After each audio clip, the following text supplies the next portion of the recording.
Hey, happy Monday out there. Hope everybody's having a great Monday. It's the Mental Health Warrior podcast with Pacific Tita and Brandon, our great guest. I can't speak. Before we jump into that, it's going to be an exciting show. Brandon has a powerful story.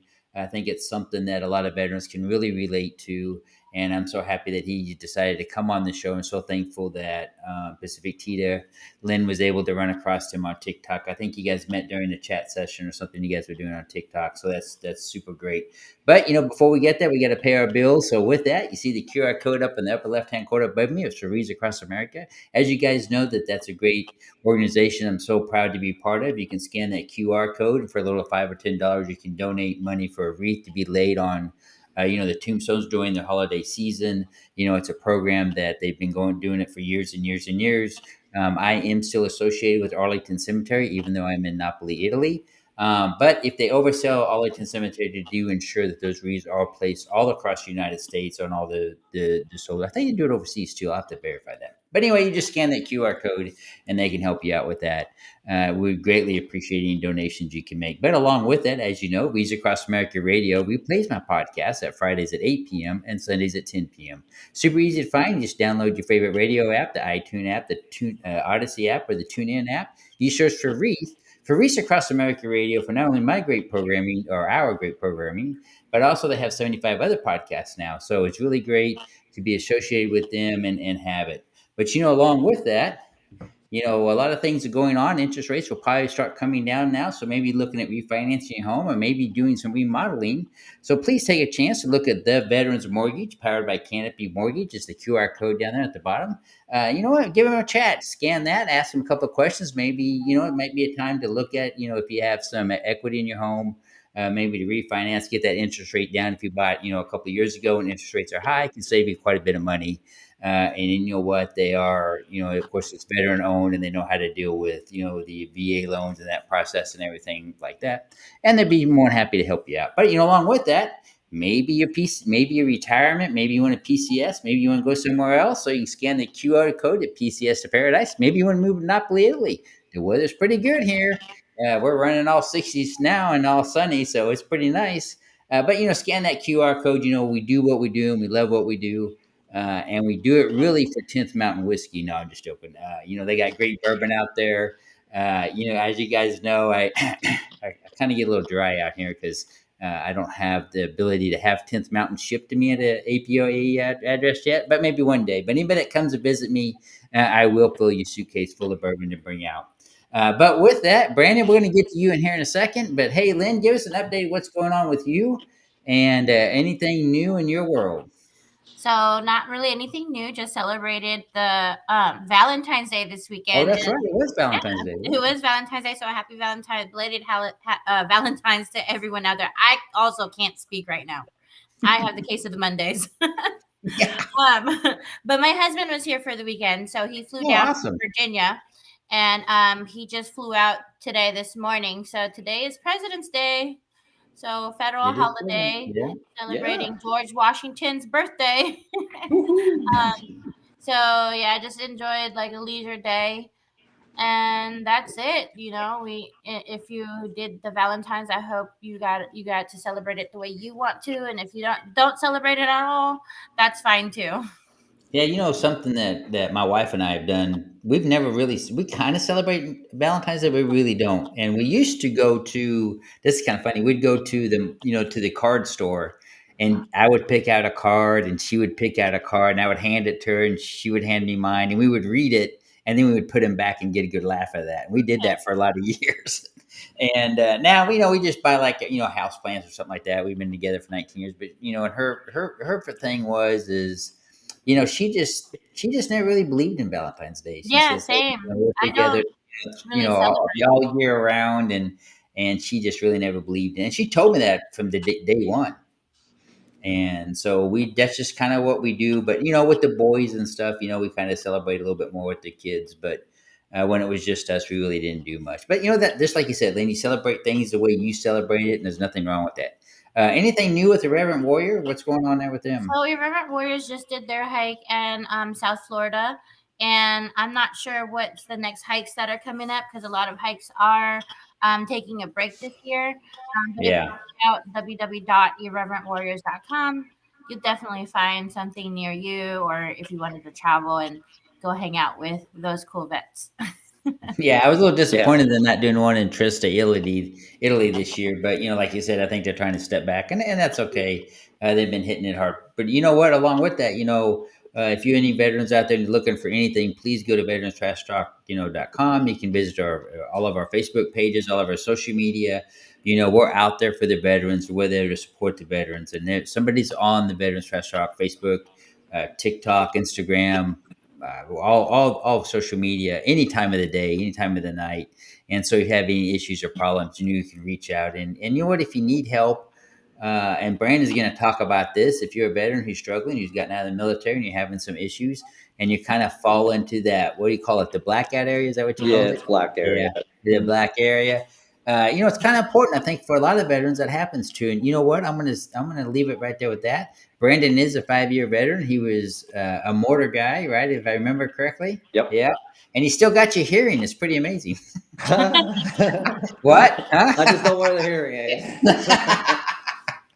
But hey, Brandon, with that, won't you introduce yourself to our audience and tell us a little bit about yourself? And he does truly have a moving story, about his life after getting out of the military. And I think for a lot of veterans who struggle, I think you're really going to resonate with you. And I just say I want to appreciate for your service, but more importantly, I appreciate you having the courage to tell your story. Because, like here at the Mental Health Warrior, we know how hard it is, but also we know there's a lot of veterans out there suffering. And sometimes just hearing somebody else's story and somebody else's struggles and that they were able to come through it and be successful. We all know that you always have setbacks, and setbacks are okay. Just like I always say, a setback isn't necessarily a negative thing. It just gives you a new starting point because then you know what not to do the next time. But with that, Brandon, I'll shut up. Every now and then, I want to remind the audience you'll see Lynn and I looking down. We're not ignoring Brandon or anything like that. We are live across all of our social media, and we like to answer people who happen to answer any questions. If you have any questions for Brandon, want to make any comments, please do so in the comments. We will see that, and we'll try to respond. So, with that, Brandon, I'll hand it over to you and tell us all about you. All right, and thank you very much. Thank you very much. Thank you for finding me there on TikTok. That was definitely a good time. As you're aware, my name's Brandon Smith. I did serve 5 years. I was with the 173 Cav with the 82nd Airborne Special Operations Unit. Basically, what we did was we were a global response force. We responded to things all over the world. What happened was we attach ourselves to like different units and so on and so forth. We were Blue Falcons before we turned Gray Falcons. And then after a while, after conducting missions and whatnot, I ended up getting injured actually during a jump, my 28th jump, and they told me I could never jump again. So they ended up transferring me over to Fort Bliss, Texas, to 1/6 Infantry, and then I basically trained different people from different branches of the military, and we trained a lot on the MFCF, which is a mortar fire and control system. Over in like White Sands and everything like that. So I got to ask you a quick question. So, if you don't mind asking, what happened on your parachute accident? What's that? What happened on your parachute accident? You had bad landing, or? So what ended up happening was the knots were at 0. Knots are the wind mileage that you have in the air. So it might feel like a breeze down the ground, but in the air it's like a whirlwind. So Oh, wow. what ended up Wow. happening, we were doing a night mission or a night jump, and it was a full jump. So I had the 60 millimeter mortar system connected to my left hip, and the 90-pound rucksack. We were doing heavy drop for equipment. That the chutes failed on some of those Humvees, which we had to come pick up at the drop zone, but that was a different story. And across America, whole. So what ended up happening was we jumped out, and as I was jumping out, the jump master had stop person. Obviously, I got out the door, but they were stopping. There ended up being a red light, and I was already out the door. So the main chute opened up, and for some reason, because of the wind was blowing so hard, it kind of created a flail. So I was getting like pockets in my chute, so slipping or doing anything kind of wasn't a possibility. It's one of those things where you can either pull your reserve, which would drag you further, faster, could potentially drag you into like the trees or in the water and stuff like that. And at the time, they were also doing some construction on the jump site, so we weren't supposed to land on that side, and we ended up landing on that side, and I ended up landing on my neck, and my back ended up on a pile of rocks, and I ended up pretzeling. So I ended up really busting up my back as far as like where the nerve endings go. It crushed them. So I have like sciatica, and like I can't feel my toes sometimes, and TBI, and you know, there's all kinds of different injuries. So unfortunately, that's what happened there. That's one thing. Of course, were you jumping with the canopy with the round parachute? Yeah, They the T Delta had 20. most of the Ram Air ones at that time. So I never jumped in the military, but I jumped civilian wise. And so my second jump, the groundmaster on the late ground, she gave me the wrong size parachute. She gave me too big of one, and then I couldn't control it, and I wound up crashing in between two trees and then landing in the sticker bush. So I was just kind of curious about your accident because. Of course, I wasn't injured too bad, but I was pretty pissed by the time I was blown 2 miles off course, and I remember over the radio, she's like, remember what we told you about tree landings? I was like, F you, and I flared my chute, ding, ding, ding, ding, ding. Yeah, I mean, when you jump, you tend to see a lot of different things. One time, I think it was like my 10th jump or something like that. We landed, and I'm pulling my chute and stuff like that. All of a sudden, I hear this screaming and stuff, and I'm like, what's going on? And there was a guy ended up breaking his leg and a tibia, a compound fracture. So I had to take my belt off and actually use my training, to tourniquet him and break the chem lights and get everything going for him. Unfortunately, his career was over, so he wasn't ever going to be able to jump or do anything ever again. That's crazy. People don't realize how dangerous it is. So yesterday on the live on TikTok, they were giving me shit for the Navy jumping off of the ship into the water, but like I would never jump out of a perfectly good airplane. So Yeah, I mean, at least you can find us if we fall in the ground. Like, we can't find you if you go in the water because of no, uniforms. especially like our uniforms were blue, so we camouflaged with the water. Like it make sense. Yeah, I know, it was so crazy. I was amazed when I was actually told that by Vet Nation Cards. That's the live I go to. He's Will's great people. If you ever get a chance, go on there, check him out. Yeah, he's on here. He said hi. What's up, Vet Nation? And who else is on here? Jen and Lucky. Brian's on. Hey, Brian. Of America and beyond. What's up, guys? Yeah, I appreciate all of them for coming. We kind of stalk each other all the time, which is that battle buddy system. Even if it's a small event, it's still an event. So we like to work call. Yeah, that's what we call it. We call it swim call. So like in the middle of shark infested, snakes in the water, Persian Gulf, we just jumped on the ship. And like, so I wasn't doing it, but some people did it. I think Vet Nation, he said he did it.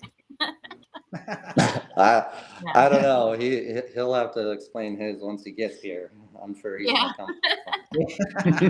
But yeah, sorry for cutting you off. Go ahead. You're good. So so after your parachute accident, obviously you had to recover, and then you went on and was doing another mission, and then you obviously got out of the military after 5 years. And so, what was your life and like after you get out of the military? Because I know for a lot of people, I was in for 34 years, but you still struggle, right? I mean, because it's still a life that you're used to. No matter it was 1 year, 2 years, or 34 years like I did. Or Lynn, how many did you do? You did 10 years, right, Lynn? 10 years. 10 years, yeah. Yeah. But it's hard when you get out, especially if you have injuries and other things going on with yourself. I know Lynn has a lot of injuries. I have a lot of injuries. So kind of tell us that road, once now, were you medically discharged out of the military? Is that Yeah, so what I they was did? medically discharged. So Medically instead discharged. of sending me to the Wounded Warrior barracks of the platoon, Hmm. I just wanted to finish out strong. I had to beg, and they were going to put me in that unit where it's just, I don't know what The they do warrior there, but transition unit? Is that what you're talking yeah, about? it was a Yeah, warrior yeah. Okay, transition yeah. unit, and I really just wanted to finish out, Yeah. train as many as I can. Yeah. Uh, for I ended up as a E5, so I got my 5 and 4. I was pretty much a high speed, so Yeah. I really enjoyed the military. I love Yeah. my job, but Yeah. when I got out, it was empty. Like basically, what I felt was like, I still lived with my battle at the time when I first got out over in El Paso, Texas, Johnny. But even though I was still around and I can kind of visit something, like visit the post and stuff like that, it ended up Mhm. being more of an empty shell kind of feeling. Yeah. So, like, I felt very lost, and nothing really made sense. And I had these ambitions to, get out there in the civilian world and really work a job, and or like get into like a police force or something. But again, with those injuries, they really limit. Uh, Pretty much what you can do between the disassociation disorder, which is part of my PTSD. Disassociation disorder is basically either having like outer body experiences or just not knowing who you are anymore, and Yeah. it goes untreated. It gets it goes worse and worse. It gets worse and worse and worse. It's almost like schizophrenia. Yeah. Um, I struggled getting a job. Uh, I thought that if I just move home, being closer to my family, that would make things a little bit easier, and that was not the case. So I ended up, uh, getting into alcohol for, just to feel numb. I just couldn't stand the anxiety feeling, or the helplessness of, I'm not making it anymore, because I was this high speed guy in the military. I was young, and I've done things, seen things, all kinds of different things, and now I'm just Brandon Smith. That's Yeah. in the civilian world, and That's I it. never really. Hmm? I think for not to interrupt you, but I think for a lot of veterans that's hard, right? Because in the military you do all these things and you have identity, and when you get out you lose that identity, and when you're dealing with injuries and things associated with the military service that a lot of the people who haven't been in the military don't understand. It's tough. And then when you move, I know what you're saying when you say when you thought things would get better when you move home, but I'm sure your family knew there was something wrong with you, but they didn't know how to help you, which created stress in your life more. I Yeah. think So yeah, go it's ahead. easy to turn to alcohol, right? Like, for instance, for me, I'm a sailor and I did 4 deployments back to back. And every time we had a break, we would pull into port. What did we do? We went to the bars and we ran amok. We Yeah. like Yeah. tore that whole city down and like just got drunk, like typical drunken sailor. So that was like an easy thing to turn to. So I have struggled with alcoholism and addiction after getting out as well, and it's like really hard to pull yourself out of that. And I Yeah. think now I'm doing a lot better now that I've found like my purpose and what I love to do. Yeah, so with the alcohol, I mean, like it really took a real steep drop for me. So like, I ended up distancing myself from my family. There was a Sure. Christmas where we were going through some photos and stuff like that, and my uh, my my brother, who was in the military as well, he was in the first wave of Iraq. He was a tanker and a sniper. So he was asking me about my service, and I don't really like to get too deep into that kind of stuff. And he was telling me some stories. He was drunk, and I was drunk too. And we're going through some different photos with my mother and my sister. And my sister's not good with her drinking either. at that time. And she made some sort of smart comment, and I just wasn't having that, or I can't even remember the comment, but she said something, and I said something back to her, and she thought I'm big, big brother, it's everything's fine, everything's okay. So she pushed my face, and I ended up blacking out. I ended up hip tossing, and my brother had to grab me. It was a whole mess. She wasn't in danger, but I didn't know what I was doing, and Yeah. she was on the ground. So I left that night, and I didn't go back. Basically, I just ended up being homeless. The not live in a car kind of deal or anything like that. Like, I ended up building a hooch. I had to have this 360-degree security around me all the time. And in New York, it's very cold.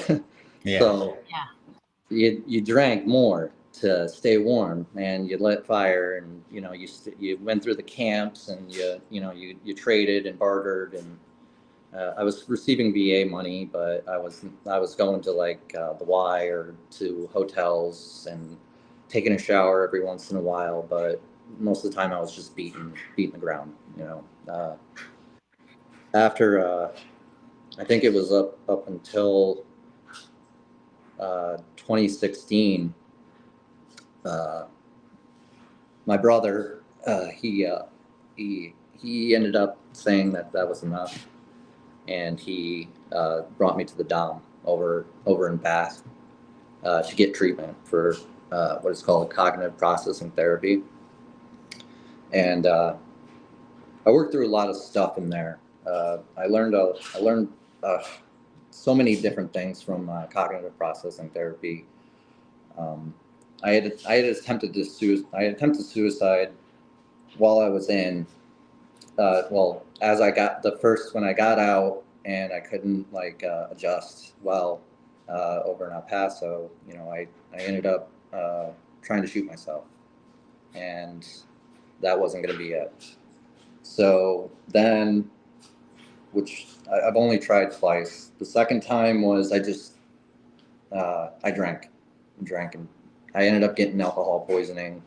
I was found, and someone called, and I don't even know who it was, but they called and they picked me up, and they brought me to the hospital, and they charcoaled me and pumped my stomach, and the nurse there had, which is over in the Guthrie in Sayre, and she's like, why are you trying to do something like this when you're so young? And explained a little bit of my backstory, and it wasn't about I've lost people through suicide. I mean, through my own unit. There's not a lot of us left, and it kind of ended up being that story. I thought my story was going to end the same way a lot of them did, where Wanger and everyone, they just committed suicide, and I thought that was just going to be my story too. It wasn't about wanting to join anything or anyone, or it wasn't about selflessness, or it was just, I just had enough. There wasn't anybody that was telling me anything that I didn't already see, already know about, and I just couldn't do it. But yeah, once my brother found me, and he got me in there. I ended up getting I finished through the whole program, a 6-month program, and I still am sober to this day. I ended up falling off. I ended up going back to homelessness. That's just, it was where I was so comfortable at that time, because when you were with the 82nd, you slept on the ground. You didn't sleep in different things like that. Whether if it was training or whatever. It's just, you don't want to leave an imprint or any sort of trace of where you're at. So you sleep in your bag, and you get up and you go. I ended up going to college. Then I ended up going to college because I really wanted to learn more about my condition. Because the VA doctors were throwing me all kinds of different diagnoses. You have PTSD, you have this, you have that, you have ADHD, you got Diagnosis and all the medications. yeah. Yeah. So and then they started throwing a lot of medications, and I started to Yes. really lose myself because Yeah. I didn't even know who I was. I was taking 10 different medications. You know, That's some crazy. of them were for anxiety, and some of them were for pain and nerve, and everything was mixing together. Like I'm just, I'm looking at these doctors and I'm asking, why am I? This is a lot. Is this okay? And well, everything reacts differently. So that's what ended up happening. So I ended up getting off that medication after educating myself that you don't need a pill to feel normal. Yes. Which I still have to take some medications, but not as many as I used to. Yeah. I ended up when I went to college, and I ended up after college, it just didn't work well for me. I just can't relate with like the civilian world. I stay home now a lot, but like it's very hard for me to go out into public to like a grocery store or a mall. I do it for my family. But sometimes I just got to grin and bear it for them, for their sake. But it's very challenging. For me, it just feels like everyone's looking at you, and like the way I carry myself, everyone gives me a wide berth when I go out in the public.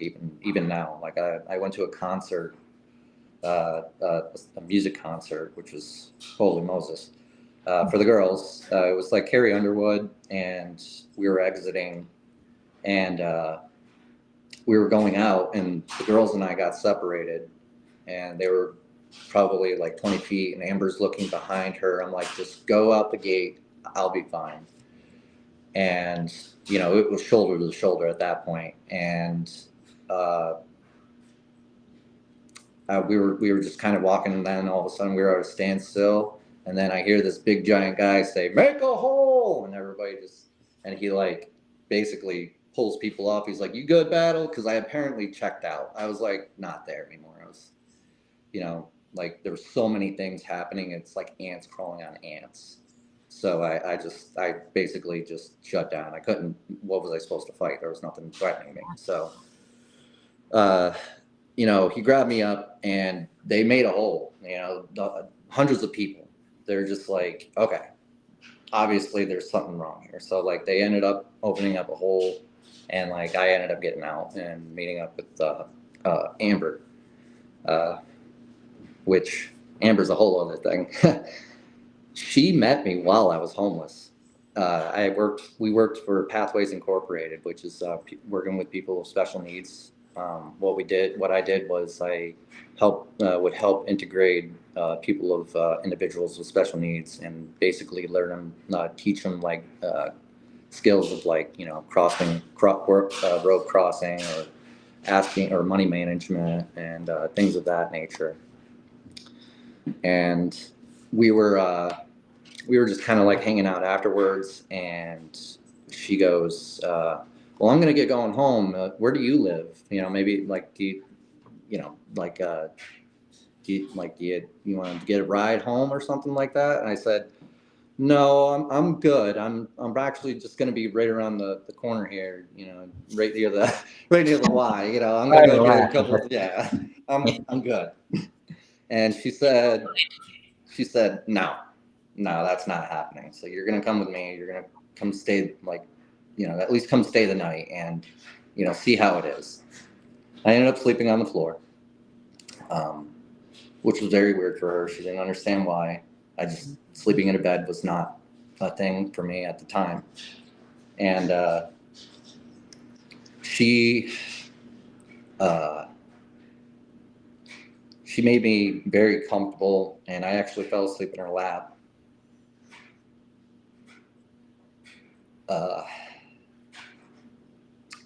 Yeah, so like it was, she was like, you don't have to survive anymore. Like, Yeah. there's no reason for you to like continuously beat yourself up, and I continuously mourn the loss of some of my battles, and like even like when I was a kid, I didn't get a good start. My dad, he was he he tried to kill me when I was like 7. My whole family, like not like it. I was the one that was in reach, and he's like, if I can't have my family, then I'm taking him with me. And so that ended up de-escalating. Cops arrested him. He went to prison, and then I just kind of moved on. I knew what was going on, but I didn't like it. Didn't click with me at the time. So and then I was it was a very difficult transition. My mom remarried, and I didn't get along with my stepdad at first for a very long time. Uh, he's uh, he's one of my biggest supporters now, um, which is an incredible thing. Seeing how much I put, how much attitude and just not accepting of who he was when I was young. Um, you know, uh, and like he showed me what it was like to be a dad, even though I wasn't like understanding at the time. Like I understand now. Like my children are literally everything to me. They live with their mom, but they always come in like every other weekend, and I've always visited them. Never missed a Christmas. Never missed a birthday. Um, right now, my son's actually going to states for wrestling here in New York in the Oh, second nice. year. Yeah, so he's a chip off the old block, very athletic, and so is my daughter. They're both into wrestling, and they do wonderful Real things. quick, James says you got a lot of support in the comments on. I guess you have your YouTube up. Lita is here. Aloha is here. James, he says that we got your brother Dang. right here. Yep, everybody's here. Yeah, and that's So what. real quick, you were talking about the pockets, like the blackout pockets. So tell us a little bit about that. What did you mean by that? Are you still in New York? Are you still like in a Yes, so I actually am pretty active in my community. I work with my VA a lot. I talk to geez, it's leaving me for some reason, but it's an advocation board.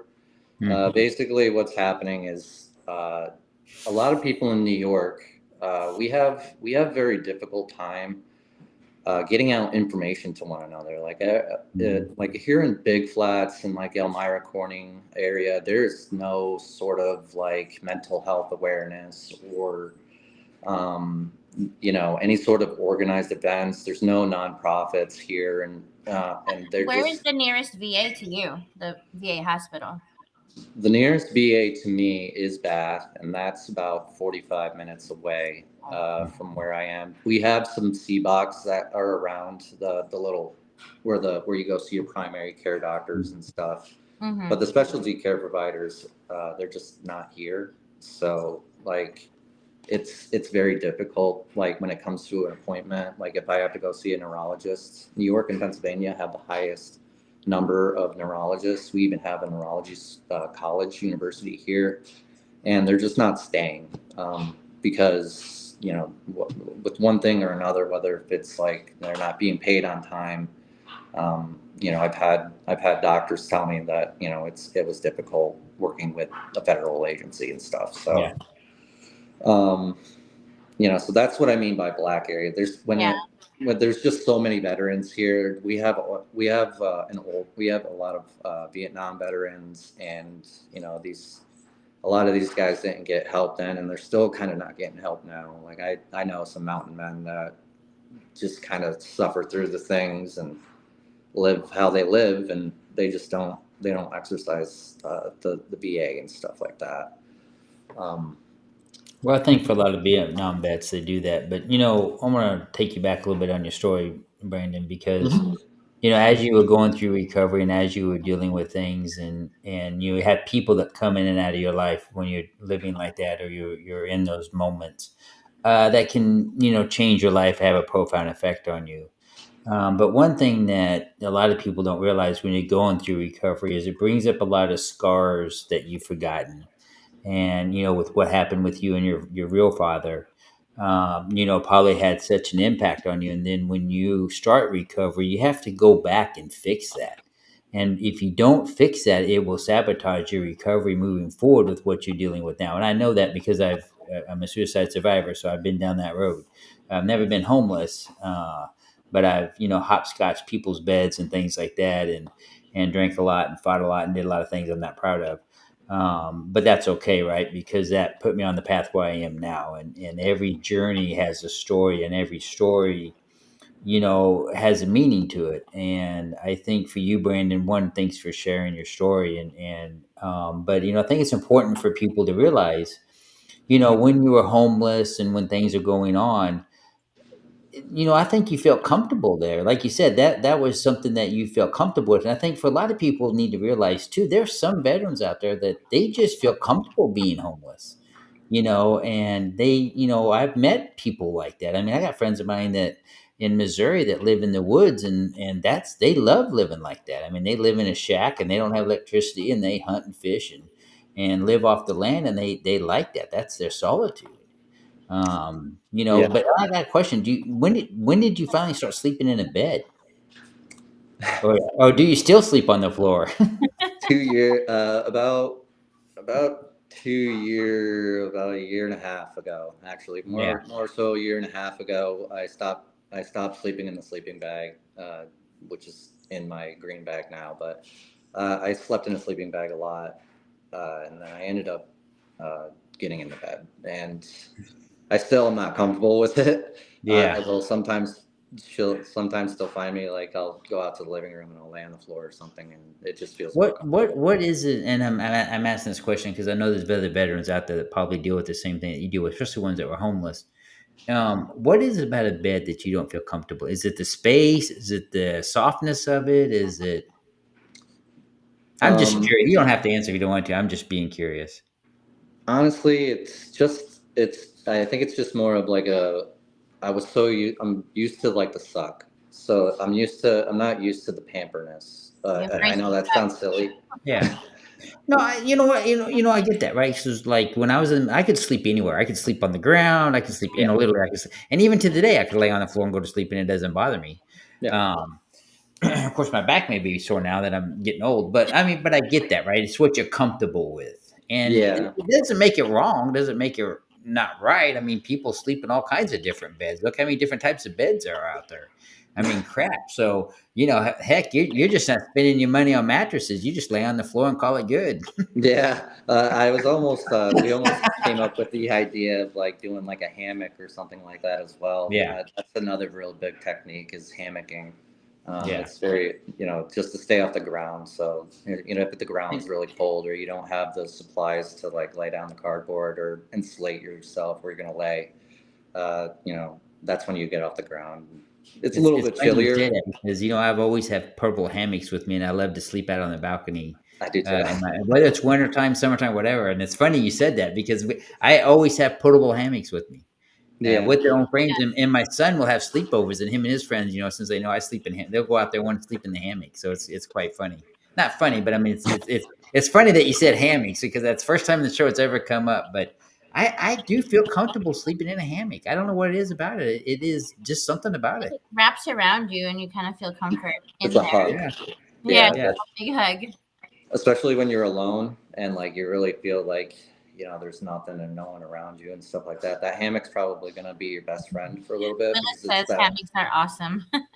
Hey, Willis, who was on the show the other week? Hmm. What was I know you in New York? Of course, I lived in Virginia before I came out here, and my wife was from Massachusetts. It had to be brutal in the wintertime. Oh, there'd be times where my hands would turn blue.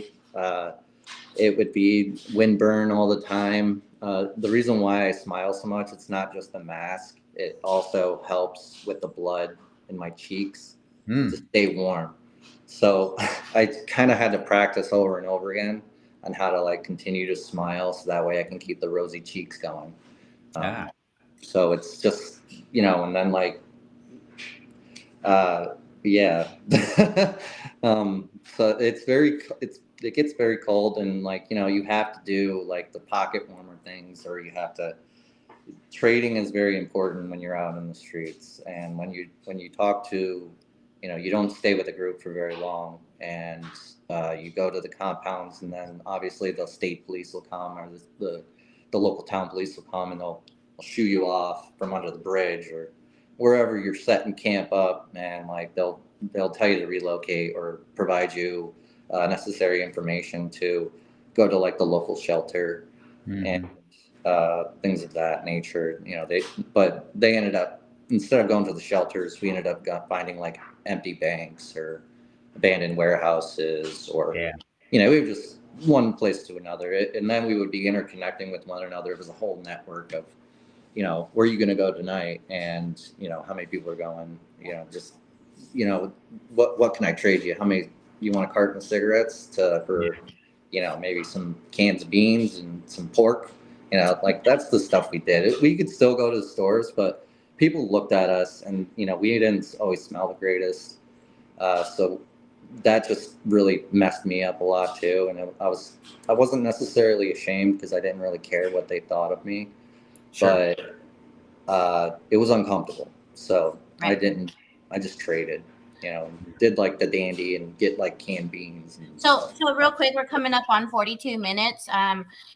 Let people know. I know that you're part of a veteran community. Let people know how they can connect with you and how they can find your community. Yeah, so I use my platform. I use the platform TikTok quite often. I do have Twitter and Instagram, or Twitter, which is X now. I do have those platforms as well. I have a link tree in my profile for What's your uh, username? Wiseman Rivers. So the username is Wiseman Rivers, where you can go in, and there's a link tree there. It has all of my stuff from Facebook to all the platforms. What I do in the morning is I go in. I just go in there for Vet Nation cards, and what we do in the morning is, what Vet does is he creates a safe space, basically, to talk about, whether if it's your business or if it's just mental health. We ended up learning a lot of new things that we didn't know about, like the gold stars, the green stars.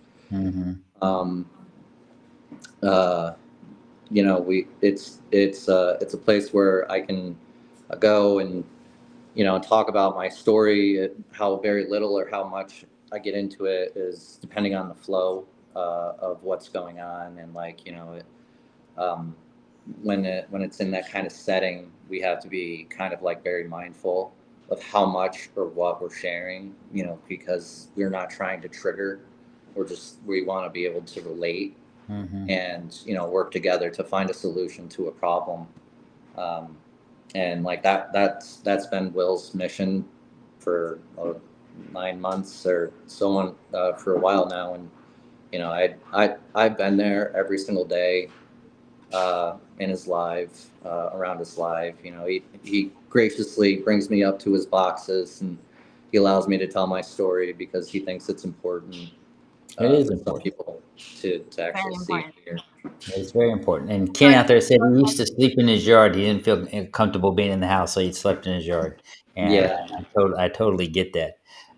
But hey, Brandon, I want to first of all, I want to invite you to come back on the show anytime. I really enjoyed you being a guest. I really appreciate not only your service, but appreciate your story.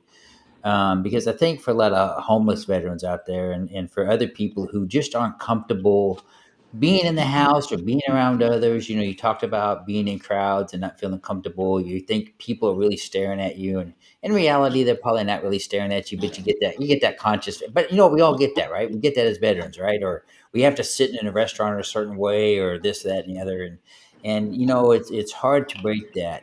But the mere fact that you will at least attempt it for your family, and at least go and do those things, will in the long run really help you with that and dealing with that, because we've all dealt with that. I've dealt with that, and of course, Lynn's dealt with that, very much so. But Brandon, I want to appreciate you coming on the show. I want to remind everybody that if you want to re-listen to this show, it'll replay on Reads Across America Radio. They replay my podcast on Fridays at 8 p.m. and Sundays at 10 p.m. And just like I said early on, it's super easy to find. Just download TuneIn, the iHeartRadio app, the TuneIn app, or the Odyssey app, and search for Reach Across America Radio for not only this great program, but also for others. Now, along with Reach Across America Radio, Brandon's episode will actually play not this Friday, but next Friday. So they're running 1 week behind, and we do that for a reason, just in case we have any, production issues or anything like that. But with that, you have the QR code in the upper left-hand corner for Reach Across America. They ensure that those wreaths are placed on the Veterans Cemetery during the holiday season. Super glad to be part of that program. You can scan that QR code and a little for $5. You can ensure that happens. I am slated for Arlington Cemetery, but if you do outsell Arlington Cemetery, they do spread them out all across the United States. Just like I said early on, mortgage rates will probably be coming down. So you have the Veterans Mortgage powered by Canopy Mortgage. You can scan that QR code and maybe you want to refinance or get that new deck put on, or maybe just buy a new house for the first time. Scan that code and they'll be more than happy to help you out. And if you're looking to move somewhere, maybe you want to go to New York, say hi to Brandon. You got DCS to Paradise there. I heard it's nice and cold. We'd love to see you. Scan that QR code and go up there and find your house, a nice little abandoned bank or something to get into, a warehouse, and they can help you out with that. But hey, Brandon, I know we kind of joke a little bit with you, but we appreciate you, brother. Appreciate all you do. And Lynn, won't you tell them a little bit about the Veterans Trash Talk and the store? And we can't forget about 10th Mountain Bourbon and Whiskey because, sorry, Brandon, they do have good bourbon out there and everything. It is good bourbon. I am wearing the T-shirt tonight. Right. For the show.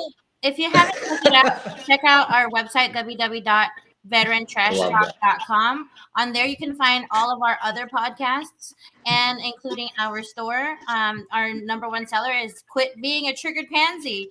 That's on right. The Tea Shop. So go ahead and check that out. www.VeteranTrashTalk.com. If you want to have a good time, you wear this going through the airport. I tell you what, so many great conversation starters. It's hilarious. Hey, and with that, my book is still available at Mental Health Warrior Books, available on my website or Barnes & Noble, wherever you find your book. I do talk about my suicide attempt and boat rescues and anything about my career. But if you do order it through my website, it is discounted. And I will sign that and get that sent out to you. But hey, Brandon, once again, thanks for coming on the show. And with that, you guys have a great week. And listen, we are our brothers and sisters keepers out there. So, hey, it is February. It can be kind of a down season. Let's just keep out a look for each other. And, hey, if somebody's gone quiet or somebody's just not quite acting right, just say hi to them. A lot of times that's just the best thing you can do is just say hi to somebody. But, hey, let's take care of each other. You guys have a great week. Thanks for having me. Stay on, Brandon. Big Earl here from Veteran Trash Talk. We're honored to be sponsored by the Veterans Mortgage Source, powered by Canopy Mortgage. The Veterans Mortgage Source is our go-to, most trusted VA lender and can handle all your VA loan purchase and refinances. If you're in the market for a new home or refinance, give Corey a call or text at the number below, 808-699-7874, and him and his team will take great care of you, answer all of your questions, and guide you to the right program best for you. Great service, great rates, but most importantly, we trust them and know they will do the right thing to every veteran and their family. Now, trust the Big Earl here. No other veteran site will do this for you.